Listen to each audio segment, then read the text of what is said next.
ঢাকার রামপুরার মেরাদিয়াতে যে কার্নিশে ঝুলন্ত অবস্থায় গুলি খেয়েছে যে ছেলেটি মরে গেছে বলে আমরা ধরে নিয়েছিলাম, সেই ছেলেটি বেঁচে আছে ইতিমধ্যে বিভিন্ন গণমাধ্যমে আপনারা জানতে পেরেছেন। আজ আমরা সেই ছেলেটিকে মূলত আমির হোসেন পেশা একজন হোটেল কর্মচারী, একটি হোটেলে কাজ করে তার জীবিকা সে নির্বাহ করে। তার মা নেই, মাহারা এ ছেলে, তার বাবা অন্য সংসার নিয়ে ব্যস্ত, সেই বাবা তার কোনো খোঁজখবর নেন না। তার ফুপা আছেন, ফুপার কাছেই মূলত এই ছেলে বেড়ে উঠেছে, ফুপাই তার দেখভাল করেন। ফুপা নিজে একজন অটোরিকশা চালক, তিনি ভাড়ায় অটোরিকশা চালান এবং 500 টাকা তার ভাড়া দিতে হয় প্রতিদিনে 500 টাকা করে তাকে ভাড়া দিতে হয়। তো আমির হোসেনকে নিয়ে আমরা আজকে আপনাদের সামনে এসেছি যে আমরা যখনই জানতে পেরেছি মিডিয়ার মারফতে যে আমির হোসেন বেঁচে আছে, কার্নিশে ঝুলন্ত গুলিবিদ্ধ আমির হোসেন আলহামদুলিল্লাহ আমাদের মাঝে আছে, সেটি জানতে পারার পরে আমরা তার সাথে যোগাযোগ করেছি এবং তার খোঁজ খবর আমরা নিয়েছি। আলহামদুলিল্লাহ আপনাদের সামনে হাজির করেছি এই জন্য যে তার জন্য আসন্না ফাউন্ডেশন কিছু কাজ করার উদ্যোগ নিয়েছে। এই উদ্যোগটা অবশ্য আজকে নেওয়া হয়নি, উদ্যোগটা আরো অনেক আগে থেকে নেওয়া হয়েছে, কিন্তু তার শারীরিক অসুস্থতা, তার রানের এদিকে কাটা রগগুলো রক্তনালী ছিঁড়ে গেছে, সেই জায়গাগুলোতে সেলাই আছে, ব্লিডিং হয়, আবার তাকে হসপিটালে যেতে হয়। এরকম একটা আনস্টেবল পরিস্থিতির কারণে আমরা তার জন্য কিছু হাদিয়া, কিছু উপহার আমরা প্রস্তুত করেছি, সেগুলো তাকে হস্তান্তর করব। সেই অনুষ্ঠানটা বা আনুষ্ঠানিকভাবে হস্তান্তর করাটা একটু বিলম্বে আমাদেরকে করতে হলো, বাকি আমরা তার জন্য এই প্রিপারেশনটা আরো 2 সপ্তাহ আগে থেকে করে রেখেছিলাম। আমি আমির হোসেনের কাছ থেকে কিছু তথ্যপত্র জেনে আপনাদেরকে আমরা জানাবো। তার আগে একটু আমি জানিয়ে রাখতে চাই, মূলত 19শে জুলাই মেরাদিয়া বাজারে সে যেই হোটেলে কাজ করে সেখান থেকে বাসায় যাওয়ার সময় গোলাগুলির ভেতরে সে পড়ে যায়। তখন সে নির্মাণাধীন বিল্ডিং এ আশ্রয় নেয়। বিল্ডিং এ আশ্রয় নেওয়ার পর পুলিশের দৌড়ানি খেয়ে সে, আপনারা দেখেছিলেন সেই ছবি এবং ভিডিও, সে কার্নিশে ঝুলন্ত অবস্থায় 4 তলার কার্নিশে ঝুলে থাকে। এই অবস্থা থাকে অনেকগুলো গুলি করা হয়, তার 2 রানে অনেকগুলো গুলি আছে যেগুলো দেখানোর মতো না, নিচে অনেকগুলো গুলি আছে, ঝাঁঝরা করে ফেলা হয়েছে অনেকগুলো গুলি। তো ভাগ্যিস উপর দিক গুলি করা হয় না, এদিকে গুলি হয়েছে। তো এই গুলিগুলোর কারণে সে আহত হয়েছে। পরবর্তীতে সে অনেকগুলো হসপিটাল ভর্তি হয়েছে, অনেক জায়গায় ট্রিটমেন্ট নিয়েছে, ঢাকা মেডিকেল কলেজে ছিল, কমফোর্টে ছিল। আমরা তার কাছ থেকে একটু কথা শুনবো ইনশাআল্লাহ। আমির হোসেন, তুমি একটু বলো দেখি, তুমি যে গুলিবিদ্ধ হয়েছিলে তারপর ওখান থেকে তুমি কিভাবে উদ্ধার হয়েছো একটু বলো। আমি যখন গুলিবিদ্ধ আহত অবস্থায় আর কি, আমি যে সময় পুলিশ গুলি করে চলে যাওয়ার পরে তারপর আমি ঝুলন্ত অবস্থায় 3 তলার বারান্দায় জাবদা পড়ছি এলাম আর কি। সেই জায়গায় পড়ার পরে আমার হাত পাও লাগিয়েছিল। সেই জায়গায় আমি 3 ঘন্টা পড়া ছিলাম আর কি, অনেক জোরে জোরে 3 ঘন্টা পরে চিৎকার করতেছিলাম। তারপরে ফেমাস হসপিটালের ডাক্তাররা এটা খবর পায় আমাকে, ফেমাস হসপিটালের ডাক্তাররা, হ্যাঁ ওনারা ডাক্তারেরা হসপিটালে নিয়ে শিলায় ব্যান্ডেজ করার পরে তারপরে রাত্রে 12টার দিকে আমাকে ঢাকা মেডিকেল পাঠাই দিয়েছিল আর কি। তারপর সেই জায়গায় ঢাকা মেডিকেল 3 দিন কয় জায়গায় তুমি ট্রিটমেন্ট নিছো তাহলে? ফেমাসে, ঢাকা মেডিকেলে, হ্যাঁ, আর আহসানিয়া আর হৃদরোগে, এই কটায়। আর কোন হসপিটালে না, এইদিকে হ্যাঁ ফরাজিতে বল। এর মধ্যে কোন জায়গায় তোমার টাকা খরচ, কোন হসপিটাল বিল নিয়েছে বা টাকা খরচ খালি ইয়াতে হয়েছে ফরাজিতেই। ফরাজি কত টাকা নিয়েছে? ফরাজি 6000 টাকার মতো আর কি গেছে। আর বাকি সবাই ফেমাস বা অন্য সবাই তোমার ফ্রি ট্রিটমেন্ট দিয়েছে? হ্যাঁ, ফ্রি ট্রিটমেন্ট দিয়েছে।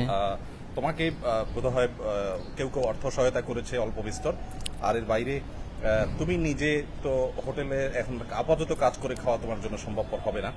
তো সেক্ষেত্রে তোমার এই ফুপা, উনি তো অটোরিকশা চালান। হ্যাঁ। তো এই বিগত সময়ে তোমার চলতে ফিরতে কোনো অসুবিধা হয়েছে? এই বিগত সময়ে আগে আর্থিকভাবে? হ্যাঁ, আর্থিকভাবে একটু সমস্যা হয়েছিল আর কি। আমার এক ভাই আছে, বড় ভাই, আমরা 2 ভাই আর কি আমার ফুফার কাছে থাকি, আর একটা ছোট বোন ছিল। আমরা 2 ভাই কাজ করে আর কি সংসার চালাইতাম। আমার ছোট বোনের জন্য কিছু টাকা রাখতাম আর কি বিয়ার শাদী দেওয়ার জন্য। ভাই বোন কজন? আমরা 3 ভাই 1 বোন আর কি। 1 ভাই দেশে থাকে আর 2 ভাই 1 বোন আমার ফুফার কাছে থাকি আর কি। দেশে বলতে গ্রামে? হ্যাঁ, গ্রামে। সবাই তোমার উপর নির্ভরশীল, তোমার উপার্জনের উপরে? না, আমার বড় একজন আছে আর কি। ওনার মতো চলেন? হ্যাঁ। আমরা ছোটরা তোমার উপর নির্ভরশীল? হ্যাঁ, ছোট বোনটা। বয়স কত? আপনার কাছে একটু জানি, ও কতদিন থেকে আপনার সাথে আছে? আমার সাথে আছে 5-6 বছর ধরে। 5-6 বছর ধরে? জি। তার আগে সে কোথায় ছিল? তার আগে দেশে ছিল। গ্রামের বাড়ি কোথায়? গ্রামের বাড়ি হলো বাঞ্চার মোড়, ইয়াতে দুলারামপুর।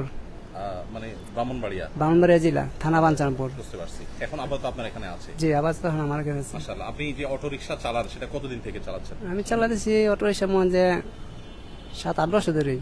আচ্ছা, মাশাআল্লাহ। আগে রিক্সা চালাইতাম, তারপর অটো রিক্সা। জি, প্রিয় দর্শক, আমরা আসন্না ফাউন্ডেশন থেকে আমির হোসেনকে 20,000 টাকা দিয়েছি। তার ওষুধ বড়ি খরচ যেটা একান্ত শুয়ে বসে তার এখন আপাতত চলতে হয়, আপাতত চলার জন্য। আমরা জেনেছি ইতিমধ্যে সরকার উদ্যোগ নিয়েছে, একটি ফাউন্ডেশন ইতিমধ্যে গঠিত হয়েছে এবং সরকার নানামুখী উদ্যোগের মাধ্যমে আহত নিহতদেরকে সহযোগিতা করবে। আসন্না ফাউন্ডেশন থেকে আলহামদুলিল্লাহ এই যাবত আমরা যে সমস্ত মানুষকে সহযোগিতা করেছি 1412 জন আহত মানুষকে আমরা 4,16,40,000 টাকা দিয়েছি একেবারে শুরুর দিন থেকে।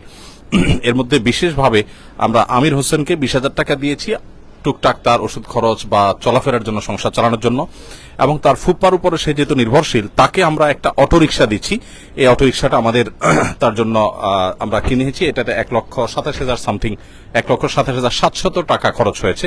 যথেষ্ট উন্নত মানের সেখানে একটা এক্সট্রা চাকা দেওয়া হচ্ছে, চার্জার দেওয়া হচ্ছে এবং এগুলো ভেতরে চলবে, হাউজিং এর ভেতরে চলবে এই রিকশাটা। প্রতিদিন 500 টাকা করে আপাতত ভাড়া দিয়ে, অর্থাৎ রোজ জমা দিয়ে তার ফুপ্পা রিক্সা চালায় থাকেন, অটো রিক্সা চালায় থাকেন। এখন আর তার সে 500 টাকা দেওয়া লাগবে না, অর্থাৎ ইনশাআল্লাহ মাসে 15,000 টাকা তার সেভ হয়ে গেল শুধুমাত্র রিক্সাটা পাওয়ার কারণে, এবং এর মাধ্যমে তাদের সংসার আল্লাহ চাহেন তো পরিচালিত হবে। এর বাইরে সে যখন সুস্থ হয়ে উঠবে, কর্মক্ষম হবে, তার জন্য আমরা আসন্ন ফাউন্ডেশন থেকে আরো যা যা করার দরকার ইনশাআল্লাহ আমরা করব। আর ইতিমধ্যে সরকার যেহেতু ঘোষণা দিয়েছে আহত নিহতদের জন্য ব্যাপকভাবে সরকার কাজ করছে, আলহামদুলিল্লাহ এটা আনন্দের বিষয়। আমরা সরকার এবং সমন্বয়কদের সাথে যোগাযোগ করে হতাহতদের জন্য, বিশেষ করে যারা নিহত হয়েছে তাদের পরিবারের জন্য, ইয়েতিমদের জন্য আমরা কিছু করতে পারি, হতাহতদের জন্য কিছু করার সুযোগ আছে, সেটা অবশ্যই সরকারের সংশ্লিষ্ট কর্তৃপক্ষের সাথে যোগাযোগ করে, ইতিমধ্যে আমরা যোগাযোগ করছি এবং প্রতিনিয়ত যোগাযোগ চলছে। সমন্বয়কদের সাথে যোগাযোগ করে, সরকারের সাথে যোগাযোগ করে ইনশাআল্লাহ আমরা কিছু একটা করবো। আমাদের প্রাথমিক একটা পরিকল্পনা আছে, যদি সংশ্লিষ্ট কর্তৃপক্ষের সার্বিক অনুমোদন আমরা পাই, আমরা 500 পরিবারকে হতাহতদের মধ্য থেকে বাছাই করে 500 পরিবারকে আমরা 500 সিএনজি দিতে চাই, যে সিএনজিগুলো ঢাকায় চললে প্রতিদিন তারা 1500 টাকা শুধুমাত্র জমা পাবে, অর্থাৎ মাস শেষে ভালো একটা অ্যামাউন্ট তারা পাবে ইনশাআল্লাহ তারা। তো আমি আর খুব বেশি দীর্ঘায়িত করব না। আমি আপনার কাছে বলতে চাই যে আপনি নিজে তো ভাড়ায় অটো রিক্সা চালাতেন, এখন এটা পেলে আপনার কি পরিমাণ উপকার হবে? এটা পেলে আমার অনেকটা উপকার হবে, কারণ যে টাকাটা ভাড়া দিতাম এটাতে আমার সংসার, 2টা সংসার মোটামুটি ভাবে চলাফেরা করা যাবে। আচ্ছা, ঠিক আছে। আপনি ওর দেখভাল করবেন তো ইনশাআল্লাহ? ইনশাআল্লাহ উনি হ্যাঁ অনেক আদর করবে, জিজ্ঞাসা করেন। সে যে আহত হয়েছে, আহত হওয়ার পরে তো একটা লম্বা সময় তার খোঁজ খবর কি পাইছেন আপনারা? না, লম্বা সময় পুরোটা সময় আর পিছিয়ে আছি আমরা, প্রায় 1 মাসে যে আহত তারপর আমি আর পিছিয়ে আছি। ও পিছনে আছে, জি, মানে এখন তো আপনি এখনো কাজও করতে না, কাজ পারেননি। করতে পারিনি। তো যেহেতু আপাতত তাদের সমস্যা সমাধান দরকার, এই জন্য আমরা আপাতত তাদের ব্যবস্থা করলাম। পরবর্তীর জন্য ইনশাআল্লাহ সরকার কি করছে না করছে, আমাদের কি করার সুযোগ আছে, সরকার এবং সংশ্লিষ্ট কর্তৃপক্ষের সাথে পরামর্শ করে আমরা ইনশাআল্লাহ ব্যাপকভাবে কাজ করব। আমরা যেটা প্ল্যান করেছি যে 500 সিএনজি যদি ঢাকায় আমরা দিতে পারি, তাহলে হতাহতদের অনেকে আছে ঘরে বসে, তাদের মাসে 45 থেকে 50,000 টাকা তাদের এসে যাবে এবং সুন্দরভাবে তাদের সংসার ইনশাআল্লাহ পরিচালিত হবে। আমরা এই জন্য যোগাযোগ করছি, যাই করছি ইনশাআল্লাহ সমন্বয় করে সরকারের সাথে আমরা করবো, আল্লাহ চান তো, যদি সেই সুযোগ আমাদের থাকে। তো আপাতত আমির হোসেনের জন্য আমরা এই উপহারটি পৌঁছে দিচ্ছি। এখানে পুরো বিস্তারিত কাগজপত্র আছে এবং আমির হোসেনের যে আহত হওয়ার ছবি এবং বিভিন্ন হসপিটালের যে তার আহত হওয়ার ছবিগুলো বিশেষ করে দেখানোর মতো। এই যে আমরা দেখতে পেয়েছি যে গুলিবিদ্ধ যে ছবি, এখানে তার রানের এখানে ভয়ঙ্কর ভাবে গুলিবিদ্ধ হয়েছে। এগুলো সবগুলো গুলি, আলাদা আলাদা গুলি, অনেকগুলো গুলি হয়েছে। এতগুলো গুলি একটা মানুষের উপরে করা হয়েছে, বিশেষ করে রানের এখানে তো তার রক্তনালী ছিঁড়ে গেছে। এই কারণে তার এখানে আমরা দেখতে পাচ্ছি ঢাকা মেডিকেল কলেজে অনেকগুলো হসপিটালের কাগজ আছে। আসনা ফাউন্ডেশন থেকে আমরা এই তথ্যপত্রগুলো সাধারণত নিয়ে তারপরে কাজ করে থাকি। আর যে রিক্সাটা দেওয়া হচ্ছে এটার ডিটেল এখানে আছে, সিএনজি চালিত এবং চার্জ দেওয়ার জন্য এক্সট্রা ব্যাটারি, চার্জার, তারপরে তার জন্য এক্সট্রা চাকা এবং বডি, বেশ মজবুত বডি, সবগুলো মিলিয়ে আমরা তার হাতে এটি হস্তান্তর করছি। এ হলো তোমার জিনিস। আল্লাহ তোমাকে সুস্থ করে পরিপূর্ণ আমরা দোয়া করি তোমার জন্য। তুমি কি খুশি আসনা ফাউন্ডেশন তোমার জন্য এটুকু করার জন্য?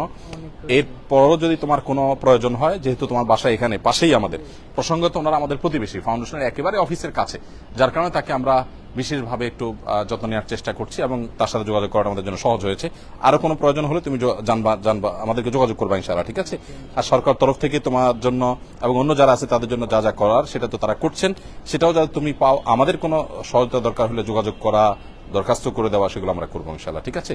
ঠিক আছে ভাই, আপনার কি নাম? আমার নাম মোহাম্মদ হাজির আলী। হাজার আলী, ঠিক আছে। আল্লাহ তালা আপনাদেরকে ভালো রাখুন, নিরাপদ রাখুন, সুস্থ রাখুন। আল্লাহ তালা আমাদের সবাইকে কল্যাণের পথে রাখুন এবং ভালোর পথে রাখুন, আমরা দোয়া করি। এবং সমস্ত কষ্ট নিপীড়িত মানুষগুলোর কষ্ট আল্লাহ তালা দূর করে দিন। ঢাকা, চট্টগ্রাম মেডিকেল কলেজ সহ বিভিন্ন জায়গায় আমি গিয়েছি, হসপিটালগুলোর যে দৃশ্য, অনেক দৃশ্য আছে যেগুলো আসলে দেখবার মতো না, খুব ভয়ঙ্কর অনেক দৃশ্য আছে। তো প্রত্যেকটা মানুষেরই কষ্ট লাঘব হোক, যাদের কষ্টের বিনিময়ে আমরা একটা সুন্দর পরিবেশ পেয়েছি, আমরা একটি আমাদের যে কাঙ্ক্ষিত একটি দেশ এর স্বপ্ন আমরা দেখছি, সেই স্বপ্ন দেখার সুযোগ যে আমরা পেয়েছি, এই জন্য আল্লাহ তালার কাছে দোয়া করি আল্লাহ তালা তাদেরকে উত্তম বিনিময় দান করুন। জাযাকুমুল্লাহ খাইর। প্রিয় দর্শক, আমরা এখানে শেষ করছি। আসসালামু আলাইকুম ওয়া রাহমাতুল্লাহি ওয়া বারাকাতুহু।